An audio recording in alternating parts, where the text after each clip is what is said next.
is something that was really important to avoid. But the president had disagreed. He wanted Sessions to be his first line of defense against Comey. The president expects of Jeff Sessions and of really a lot of people around him complete loyalty.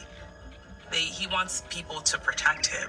He wants people to, if possible, bend the rules a bit so that they can make sure that they have his back. The Democrats, as you can imagine, having a field day with this, saying lawmakers on both sides have been calling on Jeff Sessions to recuse himself. Trump was visiting a huge new aircraft carrier in Newport News, Virginia, at the harbor there, and it was a big event. Trump would use the photo op to send a message to Jeff Sessions.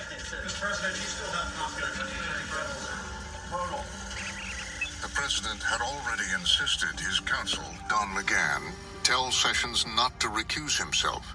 And now Trump said it publicly. Did Sessions recuse himself from investigations into your campaign in Russia? I don't think so at all. When did you first learn that Sessions spoke to the Russian ambassador? Did you know during the campaign? I don't think he should do that at all. But without consulting Trump, that same day, Sessions called a press conference. I have now decided to recuse myself from any existing or future investigations of any matter relating in any way to the campaigns for President of the United States. Thank you all. Take care. In his battle against Comey, Trump had just lost his best chance to shut down the investigation. And I think there's frustration there. Frustration that he appointed somebody to be loyal, and that person abdicated responsibility. He's feeling the same thing that all presidents feel, it just that they don't typically feel it within the first few weeks of an administration, and that is, I don't have as much power as I thought I had.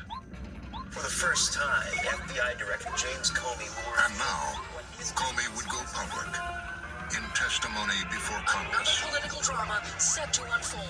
James Comey will probably answer questions. With Sessions on the sidelines, Comey was again in the spotlight. Right hand and tell you what he knows.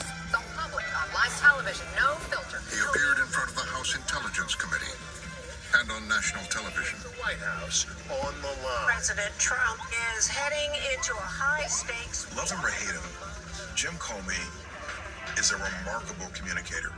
And I'm sure that Mr. Trump watched a lot of that testimony, if not all of it. Mr. Chairman, Ranking Member Schiff, members of the committee, thank you for including me in today's hearing. I'm honored to be here representing the people of the FBI. I have been authorized by the Department of Justice. He says, I have been authorized by the Department of Justice to confirm. And it kind of all heads turn to the television in every newsroom in America. And we're saying, is Comey going to confirm on the record that they're investigating the Trump campaign? That the FBI, as part of our counterintelligence mission, is investigating the nature of any links between individuals associated with the Trump campaign and the Russian government, and whether there was any coordination between the campaign and Russia's... He confirms this in front of these lawmakers, and that's kind of a big moment. Suddenly we're off to the races. This is now, to Trump's mind, a direct and public threat to his presidency. I just want to make sure we get this on the record. Do you have any evidence that any current Trump White House or administration official coordinated with the Russian intelligence services? Not a question I can answer. That was the death knell, at least as we understand the president's thinking. Once he heard and saw that, because apparently he was watching, that was, at least in his mind, that was the end of Jim Comey. You know, there is a big gray cloud that you've now put over people who have very important work to do to lead this country. It was surreal. It was a waking nightmare to hear Director Comey say that on live national television. He put everyone close to President Trump under a cloud. The head of the FBI dropped 2 bombshells landing at the White House doorstep. Comey publicly confirming for the With first Flynn time. caught lying and Sessions having recused himself, another showdown was becoming inevitable. A notorious Moscow bank is now part of the And the press had also ratcheted up the pressure as they uncovered more meetings between Russians and Trump campaign officials. This is just not normal. It just seems like there's more and more meetings. They just keep coming out. This time, it is the president's son-in-law and senior advisor. Many of the stories focused on Jared Kushner, the president's son-in-law.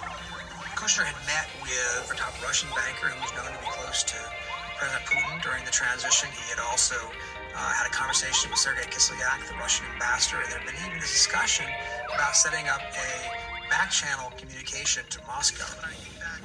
Now, Kushner was increasingly under scrutiny. Jared is learning that his actions, especially with Michael Flynn, his interactions with various Russians, is under investigation as well, and whether he's been honest about them and what was going on in those conversations. Kushner headline today and tonight. The scandal had now reached the president's family. The notion that there's this investigation at the Justice Department and the FBI that could encompass his children, his son-in-law, and possibly his business interests is getting him very, very nervous. Jared Kushner, president's son-in-law, had a Trump, inundated by the headlines and under pressure from Comey, left Washington. He headed for his country club in Bedminster, New Jersey. It's a sort of rainy weekend in Bedminster. So Donald Trump is supposed to be out golfing. He's stuck inside. He's in a sort of foul mood anyway. The president was frustrated. His family was frustrated. They felt like they were being swept into this riptide of an investigation, and they thought if they could just pluck Comey out, that maybe the investigation could end. Also, new whirlwind developments are reported In Bedminster, on that rainy weekend, without any of his most senior staff members present, Donald Trump would make the most consequential decision of his first year in office. There is essentially no adult in the room, certainly no legal adult in the room who really has an understanding of what this is going to mean, not just politically, but legally. Trump decided he would get rid of Comey. Trump comes to the conclusion that I can't put up with this anymore. I'm going to fire Jim Comey. There's no consultation. There's just gut instinct and raw anger. Trump dictated a letter to Comey. It is a rant, the original draft. Nobody's original draft is that great, but this draft is Donald Trump unloading all of the reasons that Comey has failed him. On Sunday, Donald Trump returned to Washington with the letter, determined to carry out his plan to stop Jim Comey once and for all. Comey has been indicating that he knows so much more than he's letting on, and he's Comey opens up another investigation into... Comey isn't backing down.